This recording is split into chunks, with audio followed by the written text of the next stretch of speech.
Eu vou falar com minha mãe. Oi, meu Deus, que faço eu? Me apaixonei por capoeira, mãe, nem sei como aconteceu.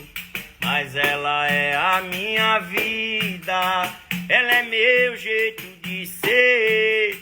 E quando eu tô na capoeira, mãe, nada mais quero fazer. Oi, minha mãe me respondeu: seja o que você quiser, no destino é Deus quem manda, não é como a gente quer. Eu vou me embora, eu vou me embora pra Ridim. Eu vou falar com minha mãe. Oi, meu Deus, que faço eu? Me apaixonei.